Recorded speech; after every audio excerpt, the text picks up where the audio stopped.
दोस्तों मोलैरिटी में अभी आपने देखा था पिछली थोड़े समय पहले कि हम मोलैरिटी के फॉर्मूले से क्वेश्चन कर रहे थे। अब सपोज करो मेरे पास एक सॉल्यूशन है, यूरिया का सॉल्यूशन है सपोज, और यूरिया के सॉल्यूशन में मैंने मोलैरिटी M1 है और वॉल्यूम V1 है। अब मैंने क्या किया, इसमें थोड़ा पानी और डाल दिया, ये डाल दिया मैंने इसमें पानी। पानी डालने से इसका जो वॉल्यूम था वो इंक्रीज हो गया होगा, इसका वॉल्यूम हो गया V2, और आप जानते हैं मोलैरिटी भी बढ़ गई होगी, मोलैरिटी हो गई होगी M2, चेंज हो गई होगी, सॉरी घट गई होगी। तो फॉर्मूला बना आपका M1V1 is equal to M2V2। मतलब अगर आप मोलैरिटी की बात करें तो मोलैरिटी होती है N/V, number of moles upon volume, N is equal to M into V। ठीक है, इनिशियली M1V1, बाद वाले मोल M2V2। आप चाहें तो N1 is equal to N2 अगर रखेंगे, इक्वल मोल्स रखेंगे, तो M1V1 is equal to M2V2 आ जाएगा। ये तब यूज होगा बच्चों जब एक मोलैरिटी दी हो और दो वॉल्यूम दिए हो, या दो मोलैरिटी दी हो और एक वॉल्यूम दिया हो, तब ये फॉर्मूला यूज होना। मैं इसका क्वेश्चन कराता हूं आपको, और ये नए बिल्कुल नए स्टाइल में आपको पढ़ा रहा हूं मैं, दूसरे टाइप के बोर्ड पे। आप देखो, इससे और अच्छा मजा आएगा आपको। लिखो 30 ml 0.2 m HNO3 diluted up to 300 ml, find molarity. Check करो, इनिशियली वॉल्यूम 30 ml था, मोलैरिटी 0.2 थी, हमने इसे डाइल्यूट किया यानी पानी डाल दिया, और पानी डाल के इसका वॉल्यूम 300 ml कर दिया। तो कहता है कि नई मोलैरिटी कितनी हो गई होगी। फॉर्मूला लगाओ, कौन सा फॉर्मूला लगाओगे? फॉर्मूला आपके पास है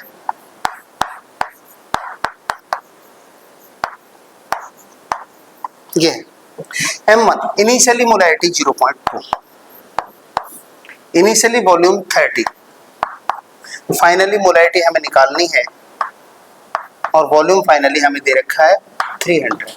तो अब आप इजीली निकाल सकते हो, 3 से काटोगे 10 बार, M2 होगा 0.2 सॉरी अपॉन 10, और ये आएगा 0.02 मोल पर लीटर। ऐसा कुछ आंसर आपको दिखाई देगा।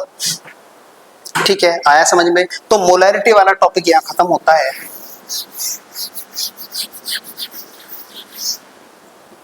आगे बढ़े,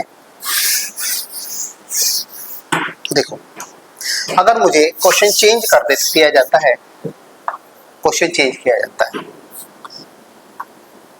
0.4 m NaOH 50 ml diluted up to 100 ml, diluted up to 100 ml, find new molarity। तो आप कर देंगे इसमें M1 V1 V2 और M2 आपको निकालना है, अपने आप निकाल लेना, निकाल के आंसर और कमेंट बॉक्स में डालें। तो आज का टॉपिक हमारा खत्म हुआ मोलैरिटी। अब हमने नया टॉपिक पकड़ना है जिसका नाम है मोलैरिटी।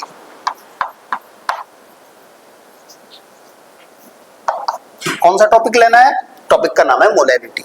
तो मोलैरिटी में देखो, आपने क्या किया, आपने 1 किलोग्राम वाटर लिया, 1 किलोग्राम वाटर लिया, ये 1 किलोग्राम वाटर डाल दिया। वाटर की जगह कोई सॉल्वेंट भी हो सकता है, कभी आप सोचो वाटर ही लेना, कुछ भी ले सकते हैं, इथेनॉल, मिथेनॉल, ईथर, कुछ भी ले सकते हैं जिसमें घुल सकता है कुछ भी। 1 किलो आपने पानी लिया। अब आपने क्या किया, इसमें 2 मोल NaOH के लिए, और ऊपर से इसमें डाल दिए। ये रहे 2 मोल, बीच बीच में कहीं घुल गए। ठीक है, अब आपका सॉल्यूशन बन गया बहुत सारा, है ना? आपका सॉल्यूशन बना 1080 ग्राम। अरे 2 मोल का मतलब 80 ग्राम होता है इसका, और 1000 पहले से, 1 किलोग्राम का मतलब 1000 ग्राम। तो ये बन गया आपका, इसका मतलब 1000 ग्राम, और 80 ग्राम ये, तो 1000 ग्राम सॉल्यूशन बना। अच्छा, अब इस पूरे सॉल्यूशन में इस पूरे सॉल्यूशन में कितने मोल है NaOH के? 2। तो मोलैलिटी 2, मोलैलिटी नॉट रेटी, मोलैलिटी कितनी? 2। तो मोलैलिटी क्या होती है? मोलैलिटी होती है 1 किलोग्राम सॉल्वेंट में जितने मोल घुले होते हैं किसी भी सॉल्यूट के, उसे कहते हैं मोलैलिटी। 2 मोल घुले हैं तो मोलैलिटी 2, 4 मोल घुले हैं तो मोलैलिटी 4 होगी। तो आप कोई भी क्वेश्चन हो, कितना भी भयंकर हो, उसे अगर तोड़ तोड़ के करेंगे, छोटे छोटे फ्रैक्शन में करेंगे, तो सारी प्रॉब्लम सॉल्व हो जाएंगी, वरना तो प्रॉब्लम ही रहेंगी। देखो क्वेश्चन,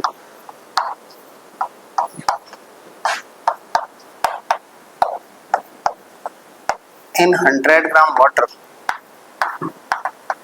फाइंड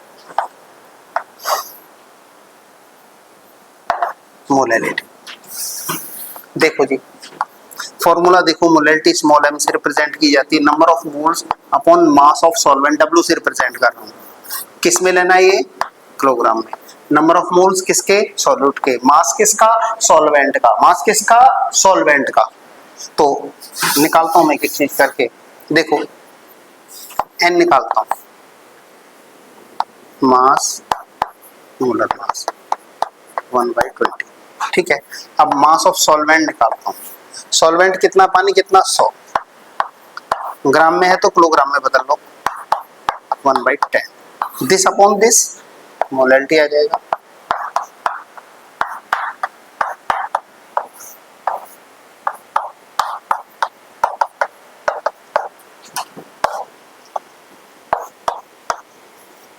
जीरो 0.5 मोल पर किलोग्राम ये बनेगा हमारे पास, आप चेक करो। तो ये किलोग्राम में लेते हैं यूनिट, और वो वाली यूनिट हम लेते थे लीटर में, दोनों में ये डिफरेंस है। और देखो, और प्रॉब्लम्स कराता हूं।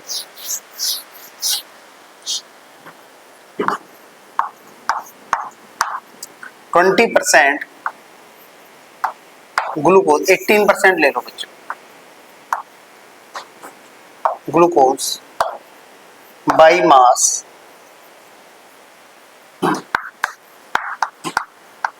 इन वाटर, डेंसिटी 1.125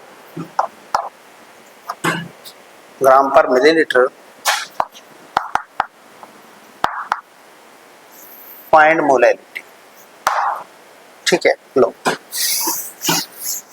अगर आप इस क्वेश्चन को देखेंगे तो आपको ये भी समझ में आएगा कि इसमें डेंसिटी का कोई रोल ही नहीं है। ठीक है, किसका रोल नहीं है? डेंसिटी का कोई रोल नहीं है।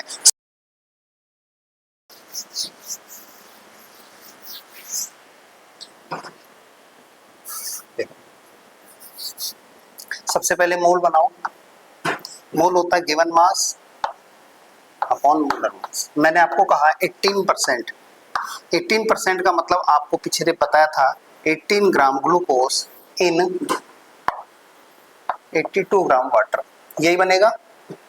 ठीक है, तो मोल बनेंगे, सॉल्यूट का मास, मोलर मास 1/10। अच्छा, सॉल्वेंट कितना? 82 W, और इसे 1000 से डिवाइड कर दो। तो अब आपका बना, molality I number of moles N upon W। W